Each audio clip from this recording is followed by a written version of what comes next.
এটি একটি ভুল বোঝাবুঝি ছিল। অভিনেতা প্রসেনজিৎ চ্যাটার্জি, যাকে শীঘ্রই মালিক ছবিতে দেখা যাবে, এক সপ্তাহ আগে ছবির ট্রেলার লঞ্চ অনুষ্ঠানে তার মন্তব্যের জন্য নিজেকে বিরক্ত করেছিলেন। অভিনেতা অনুষ্ঠানে একজন সাংবাদিককে বাংলায় প্রশ্ন জিজ্ঞাসা করার জন্য তিরস্কার করেছিলেন, যা সোশ্যাল মিডিয়ায় অনেকের কাছে ভালো লাগেনি। অভিনেতা এখন এই প্রতিক্রিয়ার জবাবে বলেছেন যে বাংলা ভাষাকে অবমাননা বা অপমান করার কোনো উদ্দেশ্য তার ছিল না। তার ইনস্টাগ্রাম অ্যাকাউন্টে পোস্ট করা একটি নতুন বিবৃতিতে প্রসেনজিৎ বাংলায় লিখেছেন, গত কয়েকদিনে আমার একটি কথা, আমার একটি বাক্য বেশ আলোড়ন সৃষ্টি করেছে। আমি এখানে এটি নিয়ে কথা বলতে এসেছি। আমি গত 42 বছর ধরে বাংলায় কাজ করছি। গত কয়েক বছরে আমার জন্য জাতীয় পর্যায়ে কাজ করার সুযোগ হয়েছে এবং তার পরিবর্তে আমি জুহু পিভিআরের মালিকের ট্রেলার লঞ্চে একটি মিডিয়া ইন্টারঅ্যাকশনের জন্য উপস্থিত ছিলাম। কাস্ট এবং ক্রুদের মধ্যে যারা মঞ্চে উপস্থিত ছিলেন তারা মূলত ইংরেজিতে ইন্টারঅ্যাক্ট করছিলেন। বাংলায় একজন সাংবাদিক আমাকে বাংলায় একটি প্রশ্ন করেছিলেন।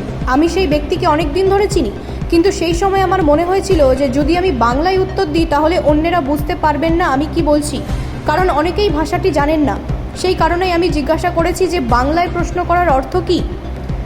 ব্যুরো রিপোর্ট, রাষ্ট্রীয় প্রসার বাংলা।